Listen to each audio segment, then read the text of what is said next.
현대 프로이드 학파 수정주의자들 오토 컴버그, 로이 셰이퍼, 란스 레발트, 자크 락강.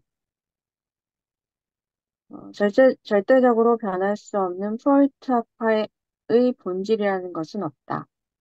모든 것은 저자의 수사학적 테두리 안에 있으며 따라서 암묵적이거나 명시적인 대화의 영역을 초월하는 것은 아무것도 없다. 로이 셰이퍼. 프로이드는 자신의 천재성이 정신분석학을 엉뚱한 방향으로 인도할 수 있다고 생각하였다. 그는 철학자들과 역사학자들, 인류학자들이 몰두했던 가장 광범위하고 보편적인 질문들에 대한 방대하고 추론적인 이론들을 발전시키고 싶어 했다. 그에게 그것은 아주 흥미롭고 쉬워 보였기 때문에 이러한 추상적인 문제에 사로잡혀서 힘들고 꼼꼼한 작업을 통해 이루어지는 임상적 연구와 과학적 이론화에서 벗어나게 될까봐 두려워할 정도였다. 그래서 그는 무의식을 밝혀내고 정신과정의 초석을 놓는 원래의 중심 과제로부터 너무 멀리 떠나지 않으려고 노력했다. 그러나 그는 종종 중심 과제에서 벗어났다. 토템과 타부가 바로 그러한 이탈의 한 예이다. 여기서 그는 인류 최초의 조상에 관한 신화라고 할 수 있는 하나의 인류학적 환상을 만들어냈다. 이 무렵 그의 임상 연구와 이론 구성은 급격한 발전을 이루고 있었다. 1897년 프로이트는 유아가 어린 시절에 성인들에게 받은 유혹으로 인해 신경증이 생긴다는 유혹 이론을 포기했다. 대신 그는 유혹을 받았다는 생각이 실제의 사건이 아니라 무의식적 환상에서 비롯되었다는 유아성욕 이론을 수립하게 된다. 유아성욕 이론의 성립은 임상치료의 이론적 기술적 수단들이 다양화될 수 있는 길을 열어주었다. 그는 많은 정신분석적 개념들, 즉 육동이론, 유아성욕, 전이와 저항, 신경증적 갈등과 증상 형성 등에 대해서 연구했는데 그 모든 것들 중에서 가장 중심적인 개념은 오이디푸스였다. 프로이트가 무한히 확대되는 자신의 지적 여행을 허용할 여유를 갖게 되었을 때 그는 정신생활의 중심으로 간주하게 된 오이디푸스 콤플렉스가 어떻게 해서 나타났는지를 역사적으로 추론할 수 있게 되었다. 프로이드라는 분은 대단한 게 지적인 능력이 있었던 분으로 보이죠. 방대한 저술을 했는데 이분이 정신분석을 자연과학적인 과학의 일부로서 자리매김하려고 무척 애썼지만 온전하게 이 정신분석을 자연과학적인 과학으로 만들어내는 것 자체는 실패했다고 보여요. 그건 처음부터 이룰 수 없는 일이었을 거예요. 인간의 정신을 연구하는데. 그렇지만 이분이 그와 정반대로 인문학적인 측면으로 자기의 관심을 돌리는 순간 이분은 마치 물 만난 고기처럼 마음고 환상을 펼치면서 많은 저술을 했어요. 그래서 이런 토템과 터부라는 논문이 과학적인 논문인 것처럼 사람들이 착각을 하는데 이건 모두가 판타지 얘기죠. 근데 판타지 얘기를 가져와서 그것을 마치 실제 일어났던 어떤 사건인 것처럼 그 역사적인 실제 발생한 역사적인 사실인 것처럼 사람들이 착각하게 글을 잘 쓰셨어요. 그러다 보니까 실제 정신분석 이론은 본인이 과학적인 이론으로 자리매김하고 싶어 했던 정신분석 이론 속에 이 판타시가 상당 부분 들어와서 이론과 섞여 있다고 보여요. 그래서 어차피 우리 인간의 사회활동은 판타시를 벗어날 수 없는 부분이죠. 그런데 이 판타시라고 하는 것은 어떤 면에서는 우리의 인문과학이나 정신과학 쪽에서 봐야 되는데 프로이드는 그 당시에 말하자면 19세기 말 상황으로서는 진화론이나 여러 가지 생물학 그리고 기계론적인 세계관 이런 것들과 합쳐지면서 새로운 분야의 새로운 과학의 창시자로서 자기 자리를 매김하기 위해서는 그 당시로서는 자연과학적인 그런 틀을 가지고 자기 분야를 빌드업해야만 인정을 받을 수 있어요.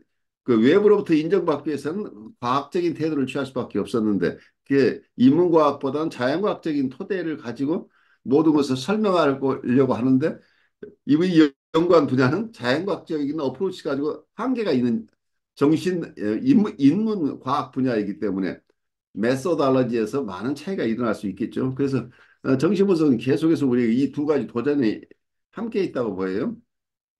굉장히 자연과학적인 인과관계, 심리적인 결정론 중심으로 접근해야 될 부분과 또 하나는 우리 정신이라는 세계, 인간의 마음이라고 하는 주제는 엄청나게 방대한 어떤 철학적인 그리고 영성적인 주제이기도 하죠.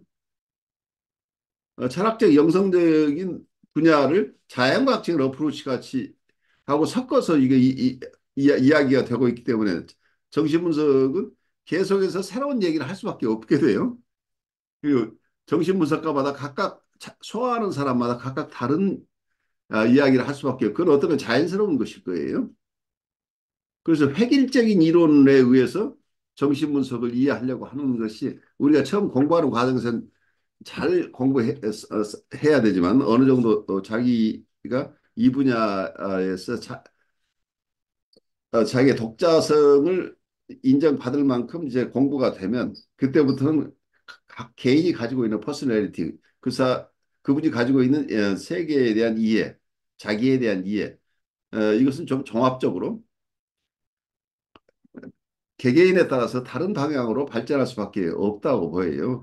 이 접근 방법 자체가 자연과학과 인문과학을 이 혼재한 이러한 영역 그리고 그러한 방법론들로 정신분석이 이루어져 있기 때문에 불가피하게 획일성보다는 다양성을 우리가 존중하고 그 다양한 것을 수용해내면서 정신분석이 발달할 것이다라는 생각을 하게 돼요.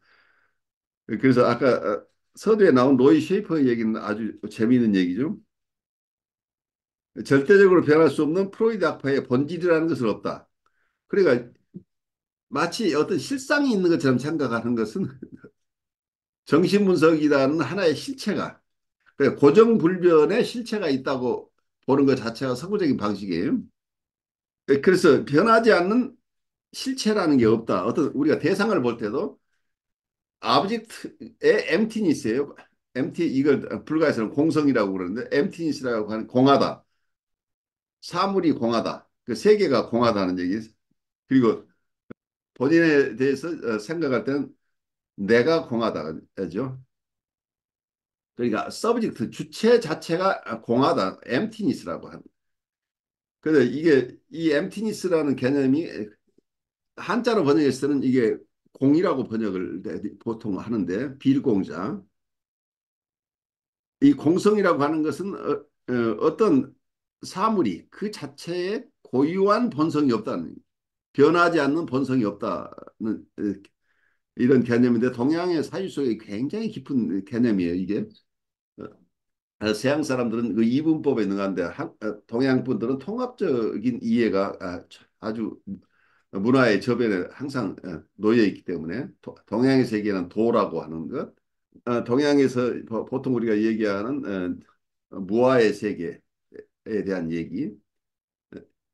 그러니까 내가 없다는 얘기 자체가 내가 없으면 세계도 없는 거잖아. 그러니까 우리 주관과 객관은 서양 사람들은 나를 중심으로 주관이 형성되고 객관이 외부 세계가 있다고 보는데 이 개념이 마치 확실하게 나라는 게 생각의 주체로서 나는 생각한다, 고로 존재한다. 이건 존재론적으로 의심의 여지가 없다고 이런 가정을 하고 시작을 하는데 동양 사람들이 2500년 그 이전부터 많은 생각을 한 게 나라고 생각하는 것이 고정불변에 내가 없다는 것을 보기 시작한다는 얘기예요.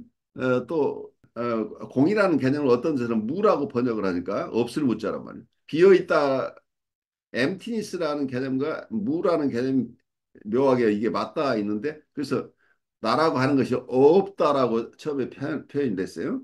어떤 사람은 그게 없다는데 초점 맞추는데 어떤 사람은 없다라는 개념이 아니라 뭐가 있긴 하지만 그것이 고정불변의 어떤 실체가 있는 것이 아니다라는 개념이죠. 조금 더 세련된 개념으로 나중에 발전을 하죠. 그래서 마치 내가 내 몸이 나라고 얘기를 하는데 내 몸은 깊이 들여다보면 우리는 태어나면서부터 지금까지 같은 몸이 있는 게 아니잖아요. 예, 우리의 몸은 계속해서 세포가 죽어가고 어느 쪽에서는 다시 생겨나고 이러면서 우리의 인식 속에서는 똑같은 몸이라고 생각하지만 사실은 어린 시절의 몸은 이미 사라졌어요. 계속해서 새로운 몸을 우리가 가지고 사는 거죠. 그런데 우리는 그걸 아이덴티티라고 할 거예요. 이 동일성을 유지하는 이게 말하자면 우리의 마음의 작용으로 나의 상을 나는 이런 사람이야라고 하는 것. 나라는 나라는 명칭과 함께 나의 표상들이 있죠. 그 표상을 나라고 생각하고 있는 거죠. 그리고 실제 내가 아닌 나의 표상을 나로 이해하면서 사는 거죠.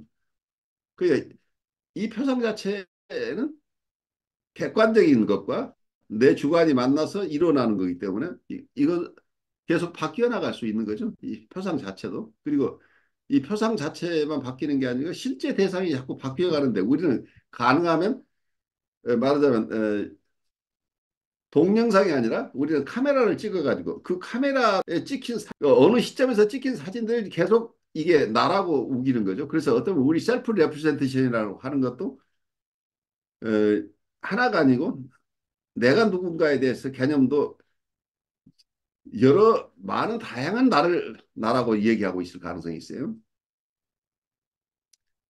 예, 우리는 계속해서 변화하고 있는데 우리의 이거 사진을 아무리 많이 찍어도 이것은 매 순간 변화하고 있는 그 다이나믹한 역동적인 나를 잡아낼 수 없는 거죠. 근데 우리는 그 몇 커트 우리 기억에 남아있는 것을 가지고 나라고 생각을 하죠, 사실은.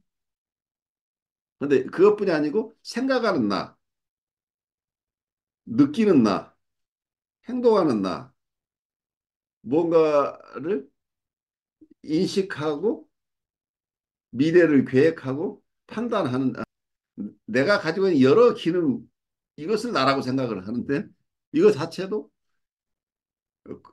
고정된 느낌이나 고정된 생각이나 고정된 판단이 있는 게 아니고 느끼고 생각하고 판단하고 행동하고 하는 이런 우리의 마음의 작용도 고착되어 있는 게 아니고 끊임없이 변한다는 얘기죠. 근데 마치 우리는 우리 안에 뭔가를 바라보는 내가 있고 느끼는 내가 있고 그래서 우리 안에 우리의 감각기관 뒤에 그것을 보는 자, 느끼는 자가 따로따로 조그만 사람이 우리 안에 있는 것처럼 착각을 하는 거죠. 이런 판타지가 어떤 면에서 우리가 우리를 이해하거나 그리고 바깥 세계를 이해하는데 실제 대상이나 실제 자기라고 하는 것과 외부 세계라고 하는 것을 끊임없이 항상 우리는 고착된 것으로 잡아내려고 애를 쓰는데 이게 불가능하다. 계속해서 이건 변모하는 거기 때문에 그래서 실체가 없다고 하는 개념을 이해를 하는 게 굉장히 중요해 보여요.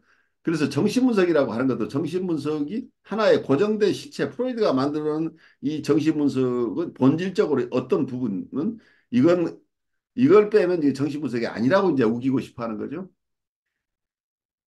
그런데 로이 셰이퍼 같은 이거 자체가 없다. 이게 말하자면 동양에서 얘기하는 공해사상이에요.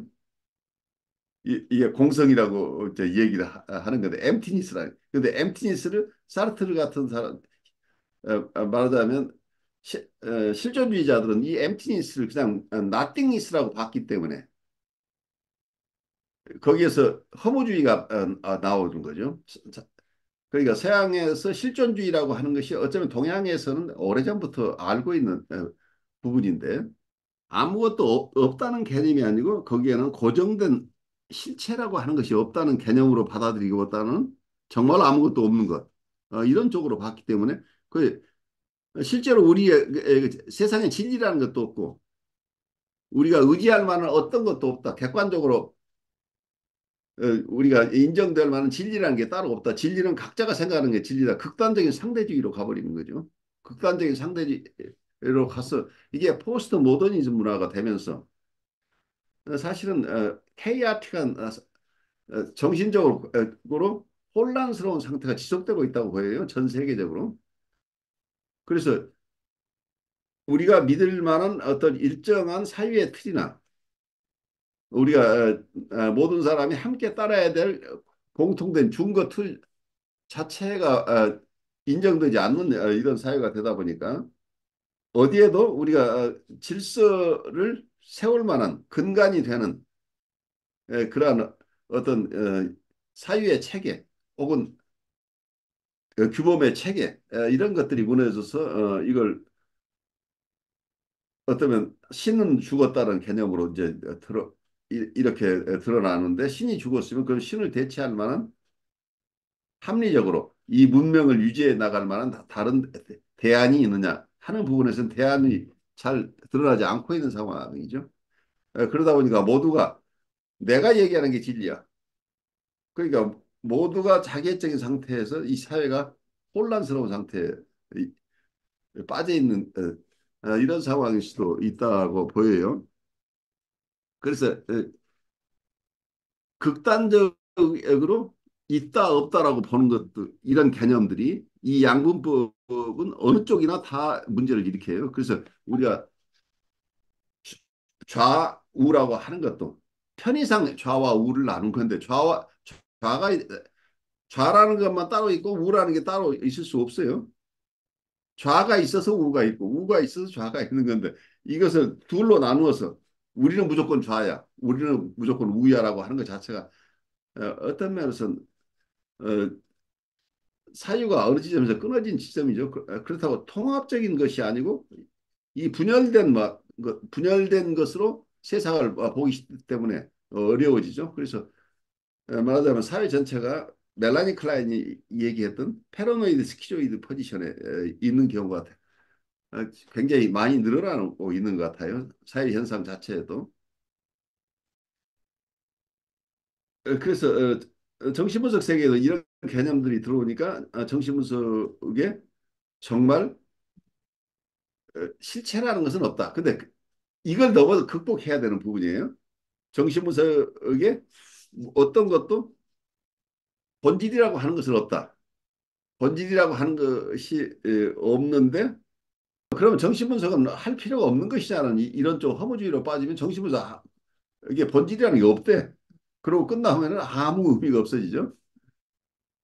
그런데 정신분석이라고 하는 게 과거에 이렇게 발달해 왔지만 그것 자체가 항상 변할 수 있는 것이기 때문에 새로운 시대에 새로운 정신분석가는 자기가 새로운 창의력을 발휘할 수 있는 어, 어떤 면에서는 자기의 자유 영역이 남아있다는 긍정적인 것으로 봐야 되죠. 그래서 고정된 것이 없다는 것을 어떤 면에서 우리의 숙명으로 생각하고 어, 어쩌면 서구의 실존주의자들이 자유가 저주라고 봤던 부분 그 프리덤을 저주라고 봤다면 이게 나는 자유를 행사하고 싶지 않은데 나는 어차피 어떤 선택을 해야 된다는 것을 이걸 굉장한 저주라고 받아들여서 긍정적으로 보자 부정적으로 받아들이고 이 사유 체계가 우리가 극복해야 될 사유 체계인 거죠. 이전까지 이렇게 정신분석이 발달을 해왔지만 그것 자체에 꼭 그것 자체가 절대 진리가 아니고 시대와 상황에 따라서